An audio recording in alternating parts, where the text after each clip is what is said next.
Días a todos. Aquí la perrita fiel y verdadera se llama Shay, es la que me acompaña en mis idas y venidas, y hoy domingo vamos a tratar el Evangelio de Marcos. Marcos nos dice el autor, su fecha, la composición, los destinatarios, y os voy a leer algo que yo he buscado y que quiero comentaros, porque yo me imagino que la mayoría algo sabéis, pero seguro que como cuando lees un libro siempre se aprende algo más, ¿verdad? Así que después de este momento de alabanza, que yo espero que los vecinos hayan escuchado alguna cosa, sí, échate para un lado, bájate un poquito, que si no, no se ve la pantalla entera. Bueno, pues Marcos es probablemente el secretario de Pedro, el apóstol, ¿verdad? Su evangelio se basa en relatos de los discípulos, ya que él no fue testigo de los hechos, dice el texto. Solo Marcos narra en su evangelio el joven que fue cubierto con una sábana y seguía a Jesús tras ser apresado. Este joven es el propio Marcos. Muchos así lo ven. Para saber más sobre Marcos, podíamos buscar en nuestros teléfonos, ¿verdad?, cosas que nos hablen de él. Las fuentes, seguro que debió escribir su evangelio basándose en relatos de los apóstoles y testigos presenciales de los hechos que describe.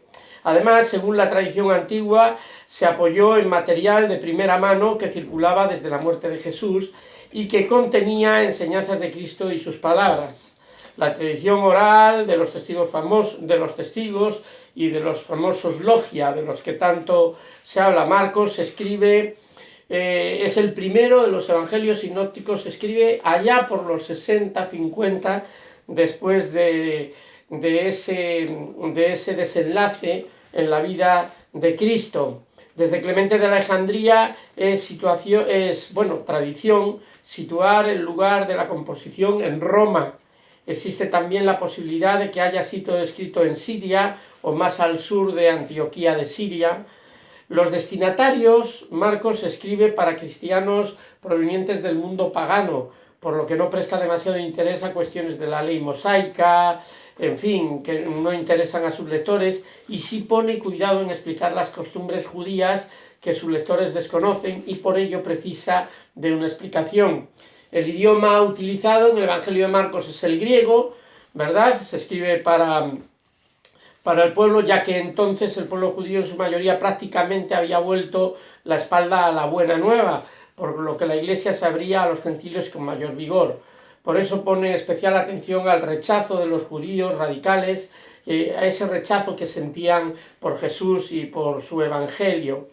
El estilo literario es de corte pobre, ¿verdad?, sencillo, no es un Lucas ni nada que se le pueda parecer, y no por hacer comparaciones ni nada de estas cosas, pero sí es un evangelio dirigido a una serie de personas, a un grupo social, ¿verdad?, que vive unas circunstancias determinadas. Por eso no es un evangelio que diga otras cosas diferentes, pero sí las dice de forma diferente para personas que están en una circunstancia diferente.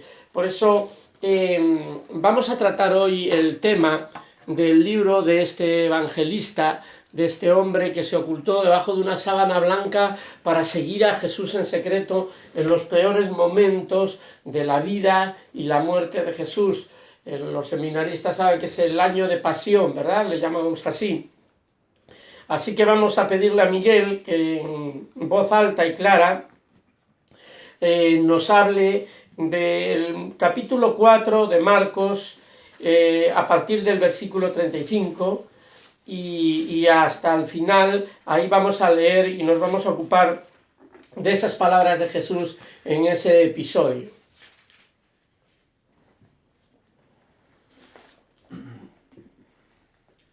De nuevo comenzó Jesús a enseñar a la orilla del lago.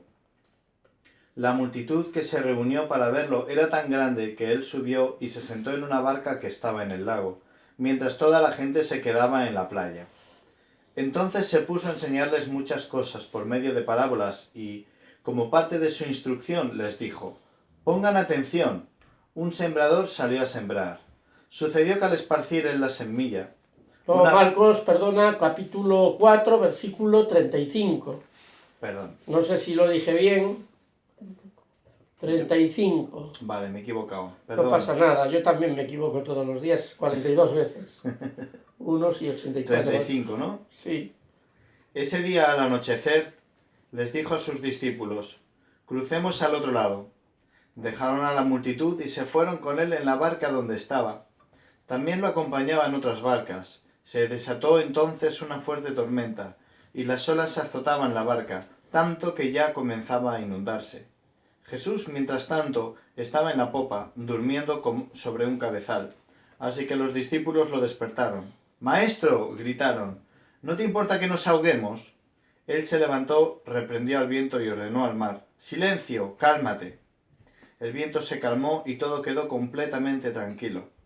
¿Por qué tienen tanto miedo?, dijo a sus discípulos. ¿Todavía no tienen fe? Ellos estaban espantados y se decían unos a otros, ¿quién es este que hasta el viento y el mar le obedecen? Amén. Muy bien, bueno, pues en este pasaje yo quería destacar algo que me llamó mucho la atención en uno de estos concursos de talentos. Uno de los evaluadores, una de las personas que estaba haciendo el papel, evaluando a las personas que iban por allí, decía, hay que venir llorado de casa. Un poco como que tenías que haber venido preparado para este contratiempo. A mí me gustaría en esta mañana tirar de libro. Voy a leer y voy a mirar hacia la pantalla, pero voy a más a leer, porque he ido, bueno, recogiendo algunas cosas que prefiero expresarlas de forma textual que hacerlo de forma coloquial o tirando de la homilética, ¿verdad? Estamos en casa, es una reunión familiar, pero quiero que la proyección de este mensaje sea exclusivamente para las personas que formamos parte de la congregación que se reúne con nosotros. Si tú no eres de la iglesia, si eres un vecino, un amigo, que es una oportunidad de oro para que el vecino de al lado, pues oye, pegue un saltito hasta tu casa y pueda escucharla. Pero si eres un creyente, yo te recomiendo que no vayas por ahí comiendo cualquier cosa que el pastor no sepa, porque luego al final los que tenemos que pagar el pato de todas las cosas que entran por tu oído y bajan a tu corazón somos los pastores de la iglesia, y los pastores a veces tienen que torear con asuntos que han sembrado otros. En alguna manera yo tengo que decir con respecto a esto de internet y de las predicaciones en internet y todo eso, que sin querer convertimos a hombres de Dios en pequeñas zorras que se cuelan por las ventanas. Aunque suene muy fuerte lo que estoy diciendo y muy poco amable, no por eso deja de ser cierto. ¿Qué quiero decir con esto? Que a veces cuando uno se dirige a gente que no conoce, puede caer en el riesgo de estar diciendo cosas inadecuadas, que son cosas correctas, pero no son adecuadas para la audiencia que las está escuchando. Por eso es tan importante que cada grupito, que cada iglesia tenga a sus pastores y que sean los pastores los que administren la palabra de Dios en esos corazones. Cuando prestamos oído a grandes predicadores y cosas de este estilo, bueno, es así como le llaman, la estatura es más o menos la misma, incluso algunos son más pequeñitos que yo, pero quiero decir que esto no es del todo recomendable. Sí, cuando tu pastor te dice, oye, escucha esta cinta, escucha esta predicación, entonces sí que tienes, digamos, la autoridad de Dios para recibir de parte del Señor todo aquello. Pero cuidado con lo que se escucha por ahí, porque convertimos a hombres de Dios, a hombres que están haciendo su trabajo correctamente, en zorras de gallinero, porque meten en tu corazón cosas por la ventana pequeña del redil, por la puerta pequeña, por la puerta de atrás, cosas que después nos toca a otros, pues decirle al hermanito, mira hermanito, esto es así, esto es asado, haz esto de esta manera. De alguna manera tenemos que sufrir las consecuencias de cosas que no hemos dicho. Por eso, por favor, si no eres de nuestra iglesia, pídele referencias a tu pastor, comparte la predicación con él, que él te dé su parecer, porque, hermanos, no es bueno comer de cualquier cosa, ¿verdad? Cuidado con lo que escuchas en internet, cuidado con las redes, cuidado con todas estas cosas, sobre todo cuando lo haces, bueno, pues a tu manera, porque tú eres dueño de ti, de tus oídos y de lo que tu oído escuche. Luego a otros nos tocará tener que cuidarte y ponerte en el sitio, etcétera, etcétera. Amén. Así que si tu pastor está de acuerdo con lo que escuchas o con lo que dice esta cinta, amén. Y si no está de acuerdo, olvídalo, no lo tengas en cuenta. Amén. Vamos a orar. Señor, en el nombre de Jesús, te damos gracias por la Iglesia de Jesucristo en Galicia, en Vigo en especial, Señor. Te pedimos por cada pastor, por cada pequeña iglesia, por cada congregación y también por tu palabra, Señor, esta mañana, para que tú la bendigas en el nombre del Padre, para que tú la bendigas en el nombre del Hijo, para que tú la bendigas en el nombre del Espíritu Santo. Bendice a Sei, al perrito, Señor, que esté tranquila, confiada, que pase un buen día, Señor, hoy, y que sea feliz, Señor. Que la paz de tu Espíritu también la toque a ella, Señor, y esté reposada y tranquila, Señor, en el nombre de Jesús. Amén. Muy bien, pues os decía que en este concurso de talentos, el juez le decía a uno de los concursantes que hay que venir llorados de casa, y es porque le traicionaron las emociones, se puso a llorar por algo que no le salió del todo bien y después se puso a poner excusas acerca de su actitud. A mí eso me recuerda al pasaje de las vírgenes, ¿verdad? El texto dice en Marcos, dice que en aquel día, cuando llegó la noche, les dijo, pasemos al otro lado, y despidiendo a la multitud, le tomaron como estaba en la barca, y había también con él otras barcas. Voy a empezar a leer, hermanos, porque no me quiero dejar en el tintero, en el plato, ningún resto. Cuando una comida es buena, ¿verdad? Uno rebaña el plato y lo deja casi como cuando estaba sin comida. Y esa es mi pretensión esta mañana con la palabra de Dios. Dice que había con él otras personas que le hacían compañía. El éxito va de la mano, no pocas veces nos confunde. Las congregaciones más numerosas de la ciudad de Vigo las conforman, pertenecen a sectas religiosas y las conforman personas que son manipuladas a través del esfuerzo y son secuestradas en su voluntad para llenar espacios grandes de gente que escucha cosas que no son verdaderas. Jesús era seguido por muchos. Yo tengo amigos bien posicionados que cuando estamos cenando o cuando estamos juntos, pues todo el mundo, acuérdate de este término, ¿verdad? Todo el mundo se acuerda de ellos, ¿verdad? Les llaman, les rellaman. Ojo con las personas entretenidas con lo que no tienen delante. Esta es la primera exhortación, aunque estamos todavía exponiendo el primer punto, pero sí ya te diré que tengas cuidado cuando estás con una persona y lo único que haces es atender el teléfono y estar despistada permanentemente atendiendo otra cosa que no es tu persona, que no eres tú, que no es una conversación de tú a tú, tú estás hablando con esa persona y esa persona está permanentemente cogiendo el teléfono con un asunto o con otro asunto. O yo qué sé, ojo con esos perfiles que se sienten o que te hacen sentir a menos, ¿verdad? Parece como que lo más importante está ahí fuera. Yo conozco una anécdota. El rey iba subido en su coche oficial y había un ministro con él y este hombre pues no hacía más que recibir llamadas por teléfono. Entonces el rey, en una de estas intervenciones telefónicas, antes de que cogiera el teléfono, le puso la palma de la mano sobre su mano y le dijo, dígale que no está usted, está hablando con el rey. A veces nos pasan cosas cosas curiosas, ¿verdad? Seguro que esta anécdota este hombre jamás la olvidará.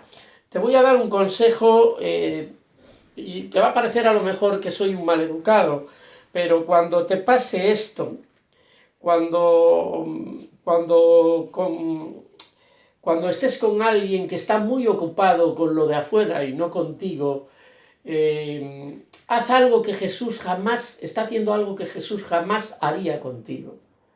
Así que sé respetuoso, sé lo más amable que puedas con este maleducado y le dices que cuando tenga tiempo le atiende o te atienda, pero nunca prestes tus oídos a personas que están demasiado ocupadas siempre con terceros asuntos, porque esto Jesús no lo haría contigo. Lo más importante para Jesús eres tú, lo más importante para Jesús eres tú. Cuando tú le hablas a Jesús, Jesús no coge el teléfono a nadie. Cuando tú le hablas a Jesús, Jesús está pendiente emocional, intelectualmente, está pendiente de ti. Él tiene todos sus sentidos puestos en todas tus necesidades. Esto es algo que quiero que tengas presente porque es importante. En esta primera parte del asunto de la barca, ¿verdad? Los seguidores de Jesús venían con él, iban con él, todos habían estado, iban y venían, se dirigían a una provincia no judía, conocida por la explotación porcina, todo el mundo va y viene, pero pocos son los que están en. Nos tiramos la vida, toda nuestra vida, viniendo de un lugar y yendo a otro lugar. Pero la estación del medio, el lugar del centro, el espacio para, prácticamente hoy no lo ocupa nadie. ¿Y de qué te estoy hablando? Pues te estoy hablando de vivir el momento, hermano. Te estoy hablando de estar en donde tienes que estar. Toda la vida nos tiramos viniendo de y yendo a. Pero ¿qué hay en estar con tu familia? ¿Por qué cuando llegas a casa de trabajar lo primero que hacemos es encender el telediario y no estamos con la mujer, estamos con Jesús Mariñas? O estamos con el telediario, o estamos con la subida del petróleo, comemos a correr, ni siquiera nos hace provecho la digestión, porque venimos de y vamos a, pero no estamos en. Yo sé que parece un juego de palabras, ¿verdad? Pero como creyentes debemos de vivir el momento, el día a día. Esa es la recomendación en este punto. La aplicación de este punto es que a cada día debe de bastarle su propio afán. Es que cuando hay éxito, hay multitudes. Dice que había otras barcas, dice que había mucha gente, dice que le despidieron a la gente. Unos servían, otros despedían, otros colocaban a Jesús en la barca, que ya estaba sobre la barca, pero se ocupaban de Jesús. En definitiva, todo era como un mundo mágico y de color en el que todo el mundo tenía algo bueno que hacer para los demás, pero venían de y iban a, y muchos no estaban en. Y el primer punto que yo quería destacar que es que como creyentes debemos de vivir el en, el ahora. Tú vienes de trabajar, y cuando vienes de trabajar mi hija siempre me dice, papá, apaga la tele. Y entonces nos sentamos en la mesa y ahora que estamos de medio presos en casa y bueno, en estas circunstancias, pues tenemos tiempo para hacer cosas que no hemos hecho en años, porque venimos de y vamos a, pero nunca estamos en. Entonces, si tú vienes de y vas a, vive el presente. Porque hay mucha gente que cuando viene de y va a, en ese camino, pierde su vida, se acaba todo. Y ya ni vienes de ningún sitio, ni vas a ningún sitio, ya te has muerto, ya has dejado todo lo que tenías. Por eso que le baste a cada día su propia acción. Vamos a leer en Mateo, en el capítulo 6, desde el versículo 25 al 34. Vamos a leer, si lo tienes... Sí, enseguida. Mateo 6. ¿Qué versículo? Mateo 6, versículos 25 a 34. Vale. Entonces ella entró prontamente al rey y pidió diciendo: quiero que ahora mismo me des en un plato la cabeza de Juan el Bautista. Y el rey se entristeció mucho, pero a causa del juramento y de los que estaban con él a la mesa, no quiso desecharla. Y enseguida el rey, enviando a uno de la guardia, mandó que fuese traída la cabeza de Juan. El guarda fue, le decapitó en la cárcel y trajo su cabeza en un plato y la dio a la muchacha, y la muchacha la dio a su madre. Cuando oyeron esto sus discípulos, vinieron y tomaron su cuerpo y lo pusieron en un sepulcro. Muy bien, pues estas son las cosas que tiene el directo. Esta cita no tiene absolutamente nada que ver con lo que estamos hablando. Por eso que disfrutar de ella, guardarla en vuestro corazón, pero olvidaros de ella para la predicación, porque no tiene absolutamente nada que ver. Lo siento, Miguel, he errado. Pero bueno, soy un especialista en eso y no me enorgullezco, pero tampoco me da mucha vergüenza, la verdad. Bien, nos tiramos la vida viniendo de cosas que ya han pasado y yendo a cosas que sucederán. Familias, matrimonios, relaciones de amistad. No vives el tiempo de hoy y ahora, Leo. Dios, los Vedas, el yoga, la filosofía Vedanta sostiene que la masticación es una parte importante de la vida. Masticar los alimentos con calma, comer con calma, masticar 30 o 40 veces cada bocado. Eso es esencial para hacer una digestión buena. Los afanes de este siglo, las circunstancias buenas, malas, irregulares, nos llevan a... Mira qué número es. 605. Bien, las circunstancias buenas, malas, irregulares nos llevan bueno, pues a no vivir el momento. No te comas la vida a tropezones, hermano. No mastiques, mastica cada minuto, cada segundo de la vida que Dios te ha dado. Deja tu pasado, ya no es tuyo. Di en voz audible: mi pasado ya no es mío, pero dilo en voz audible, ahí donde estás, dile: mi pasado ya no es mío, no tiene nada que ver contigo, tu pasado. El primer principio del nuevo nacimiento es: las cosas viejas pasaron, en mayúscula. Las cosas viejas pasaron, en mayúscula. Esto está dicho para que mejores tu presente hoy, ahora.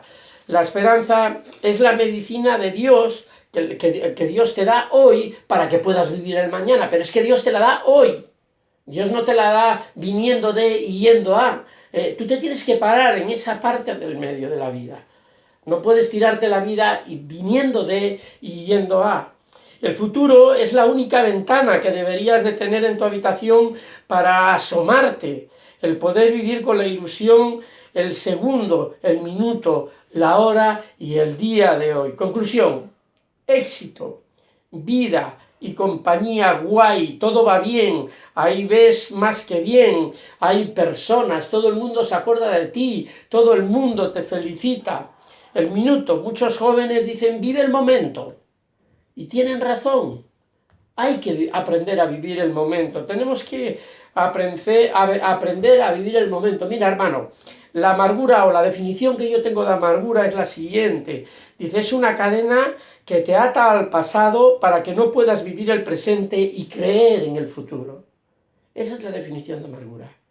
La amargura es una cadena que te ata al pasado para que no puedas disfrutar del presente y vivir con esperanza de futuro. Eso es el papel de la amargura. Es un invento perfecto como el de la droga para destruir tu vida.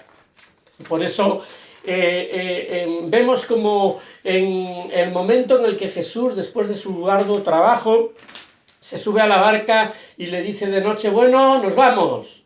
Había barcas alrededor, había gente de servicio, todo era súper estupendo. Jesús había hablado de la parábola de la semilla, bueno, una parábola preciosa, se la había explicado con detalle a los suyos. Bueno, ya se hacía de noche, unos despedían, los otros atendían, todo estaba bien, incluso las barcas de alrededor. Yo me imagino que esto era en verano o sería una época estival, porque si hay mucha gente en la playa, tú vas en invierno, a la playa y mucha gente no hay. Así que cuando decía que había mucha gente en la playa, yo imagino que esto sería en verano, pero me lo imagino, esto no lo dice la Biblia, lo digo yo, lo supongo, porque soy así de imaginativo, de creativo, pero pudiera no ser. Sí es verdad que el tiempo podía ser bien amable. Ahora nos vamos a ir a otra parte que parece justo la contraria de la que acabamos de contar. Y dice, vamos a ver, fijaros lo que dice en la segunda. Y despidiendo a la multitud, tomaron como estaba en la barca, y había también con él otras barcas. Pero, la tempestad, el momento, yo sé que el peral da peras, yo no sé qué fruto dará el perol, pero el perol es un árbol, el árbol de los peros acompaña a tanta gente, el perol. ¿Cómo será el perol? ¿A qué saben los peros? Porque las peras, por ejemplo, están las peras cristianas, que son las peras de San Juan. Luego están las peras telemáticas, que son las peras conferencia. Luego están... Hay muchas clases de peras, pero ¿y el perol? ¿Qué me dices del perol? ¿Tú has visto alguna vez un perol? Yo el peral lo conozco, pero el perol, ¿cómo será el perol? ¿Cómo será el pero? ¿De qué color? ¿De qué sabor? ¿A qué huele el pero? ¿De quién es amigo el pero? Porque dice, pero, amigo, venías de, ibas a, pero, tú venías de, era de noche, ibas a, pero, ya está el perol por el medio. Vamos a hablar un poquito del perol. Unos venían, todos iban, y de repente se levanta una tempestad. El mar de Tiberias, o de Tiberíades, o de Genesaret, era conocido porque generalmente en esa zona, no sé si por la orografía, por alguna característica que seguro tiene una explicación científica, ¿verdad? En ese mar se levantaban tormentas, medía sobre 12 metros, ¿verdad?, de ancho, 25 de longitud aproximadamente, y de repente, no se sabe muy bien por qué, el perol levanta una tempestad, empiezan las olas a bramar. Jesús, hombre, estaba dormido en uno de los cabezales de la barca, en popa. Jesús, Dios, estaba confiado durmiendo. Jesús, hombre, estaba dormido, estaba cansado, venía de trabajar. Sus asistentes habían despedido a la gente, las barcas que la acompañaban, cuando llega el pero no se sabe nada de ellas. Eso es muy habitual cuando se levanta el mar en tu vida y en la mía, ¿verdad? Las barcas de alrededor, los amigos, los compañeros, los que te dan palmaditas ya no están. Bueno, es una cosa que debemos de haber vivido todos, yo creo, ¿verdad? No deberíamos estar tan asustados con las olas de fuera, ¿verdad? Había alta mar, había hombres de mar en la barca. No olvidemos que los hombres que se asustaron eran hombres acostumbrados a tratar con el mar, con la mar, con el mar. Los hombres de mar han visto cosas duras en el mar. Yo me acuerdo, un amigo me contaba que las olas a veces, el ojo de buey del barco no te dejaba ver la cresta de la ola. El barco se hundía 6 o 7 metros hacia abajo y luego a lo mejor 6 o 7 pisos hacia arriba. Te estoy hablando de olas gigantescas en el Mar del Norte, en el Gran Sol, en Cabo de Hornos. Esos son tormentas de las de verdad. Y estos eran hombres de mar. Y ojo, estaban muy asustados. Cuando un hombre de mar está muy asustado es porque ve la muerte cerca de él o porque ve una amenaza de muerte cerca de él. Había alta mar, y dentro también la tormenta de afuera nos puede hablar en este verso de las circunstancias, hermanos. Cuántas veces en un rincón de paz, como debería de ser tu hogar, vemos cómo el mundo está, ¿verdad? Ahora con esto del bicho este que se ha levantado, hay un montón de policías de balcón, como les llamo yo, gente que no le gusta ver a gente en la calle y llama a la policía, a veces por tonterías y nimiedades, pero bueno, es lo que hay. Estamos un poco en ese aspecto nerviosos. La tormenta de adentro ya me preocupa más, porque si te fijas en el texto, dice que empezó a entrar agua en la barca y se anegaba.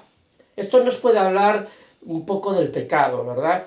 La tormenta de fuera, las circunstancias que no deberían de afectarnos a nosotros. Las circunstancias que está viviendo el mundo deberían de entristecernos, porque somos personas con emociones y con sentimientos y con lazos, con lazos, Fuera de ahí. con lazos de amistad, tenemos conocidos que están sufriendo este azote, etcétera, etcétera, incluso hermanos, buenos hermanos, hermanos excelentes, pero vemos como la tormenta, ¿verdad?, agita afuera, pero también el papel del pecado es que agite dentro.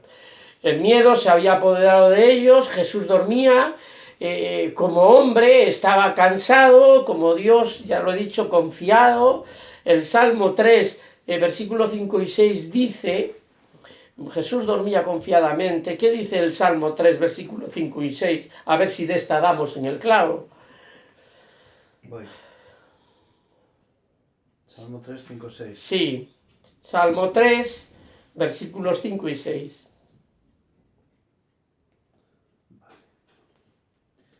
Yo me acosté y dormí y desperté porque Jehová me sustentaba. No temeré a 10 millares de gente que pusieren sitio contra mí.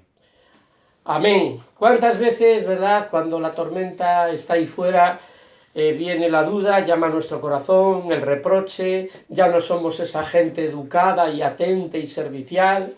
¿Dónde están las barcas que acompañaban a Jesús en la tormenta? ¿Dónde se han ido esas barcas? ¿Dónde se ha ido esa gente amable? ¿Dónde se ha ido esa gente servicial? ¿Dónde están los lerelereles de que no te dejaré ni te desampararé, Jesús, a donde tú vayas yo iré? No, ya casi le dan en el hombro, en el cabezal de la barca, oye, es que no te das cuenta que nos vamos a ahogar, ya se habían acabado las buenas formas, etcétera, etcétera.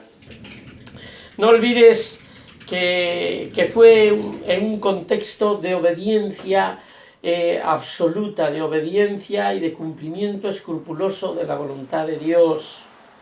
Hermanos, vamos a disparar en contra de dos doctrinas, de dos herejías, de dos dogmas fundamentales que están haciéndole daño a nuestra fe. Una es la de la prosperidad, que esa digamos que es la hermana mayor, pero hay una herejía que tiene una hermana que no por pequeña es menos perjudicial. Las pequeñas zorras, las zorras pequeñas son las que se cuelan con mayor sutileza, ¿verdad? En forma de predicación de alguien que tú escuchas, en forma de yo qué sé qué, se meten por la ventanita pequeña del gallinero y se comen a las gallinas. Así que hay otra que no es la prosperidad. Yo estoy absolutamente en contra de esa falsa doctrina, de esa herejía. Hay una herejía que va contra el dogma de fe, y es esa idea que dice que si tú te conviertes, pues tu vida es perfecta, que tenías un cochito y ahora vas a tener un cochazo, que no tenías familia y ahora vas a tener familiaza, que bueno, que te va a ir todo súper estupendamente bien, que nada malo te tiene que pasar. Yo te voy a decir una cosa, hermano. Los discípulos que estaban en la barca estaban en la perfecta voluntad de Dios. Y de repente el perol, que es el marido del peral, se levanta una tormenta. Iban a y venían de y iban a Gadara. Pero en el medio, en el momento, se levantó una tormenta en la perfecta voluntad de Dios. Así que si tú estás haciendo la perfecta voluntad de Dios y se levanta una tormenta afuera y afecta la tormenta a lo de adentro, ten presente que Dios no te está castigando, que las circunstancias están dentro y controladas por Dios, y que Dios está antes de la travesía, durante la travesía y después de la travesía, para que tú puedas llegar a la otra orilla. No hay veneno bueno, hermanos. Por pequeños que puedan parecer los enemigos, lo que buscan los venenos es matarte. En esa idea de que cuando uno está en la voluntad de Dios, ni deben ni pueden pasar cosas malas, quítatela de la cabeza. En este apartado yo tengo que volver a recordarte que seas muy prudente con lo que oyes por ahí. ojo con lo que se va diciendo por ahí. Hay buenos hombres de Dios que lo hacen con la mejor de las voluntades y además lo que dicen es sabio.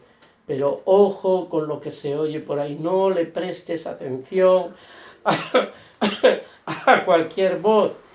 Suelen ser personas o personajes muy emocionales, con un carácter y con unas habilidades sociales pues con poder para captar, para seducir a oídos simples, no a oídos sabios, hermanos, a oídos simples, no a oídos sabios. Moisés, José, Josué, David, Salomón, Abraham, Isaac, Jacob, Jesús, no lo tuvieron nada fácil y estaban en la perfecta voluntad de Dios. Dios está al comenzar, Dios está durante y Dios está después. La salvación se completa en tu vida a través de la aplicación de sus principios en las circunstancias. Lo voy a volver a repetir. La salvación se completa en tu vida a través de la aplicación de sus principios en las circunstancias. ¿Cómo eres cuando se levanta la tormenta? ¿Cómo eres? ¿Cómo te comportas? Te diré que la palabra herejía quiere decir conjunto de ideas religiosas contrarias a un dogma de una doctrina religiosa y son rechazadas por las autoridades eclesiásticas. ¿Qué es un dogma? Es un punto esencial de una religión, una doctrina, un pensamiento que se tiene por cierto y que puede ponerse en duda dentro de un sistema. Parece una antítesis, hermano. La primera parte, cuando Jesús está subido a la barca y todos le atienden y las barcas le acompañan, y la segunda parte, cuando se levanta la tormenta adentro y el agua, cuando se levanta la tormenta afuera y el agua entra adentro, ¿verdad? Parecen episodios totalmente distintos. Ya no son tan amables, ya despiertan a Jesús, ya le dicen, ¿qué pasa? ¿No te das cuenta que vamos a perecer? Y todas estas cosas. No tienes cuidado que perecemos. Cuando las circunstancias cambian, somos juguetes de ellas. Todo esto pone a prueba pues la autosuficiencia, el orgullo y todo esto nos lleva al final a la gracia de Dios. Parece que Dios está dormido, ¿verdad? No exhibe interés alguno. Esta sensación ha dejado a muchos hermanos en la calzada, en el camino. Esa sensación de decir al Señor le interesa 3 pepinos, mi problema no le importa lo que le pase, está dormido ahí en el cabezal de popa y yo pasando las canutas aquí, parece que le importa 3 pepinos mi situación. Ojo a las voces que te venden el solomillo a 1 euro, hermano. Vuelvo a repetir, me gustaría preguntarte si conoces el perol, de nuevo, porque el perol es ese árbol que da un fruto, no sé si es dulce o amargo, pero la realidad es que es capaz de cambiar el lenguaje, es capaz de cambiar las formas. El perol tiene un poder tremendo. Ojalá el Espíritu Santo pudiera actuar con ese poder sobre nosotros para cambiar nuestras vidas todos los días.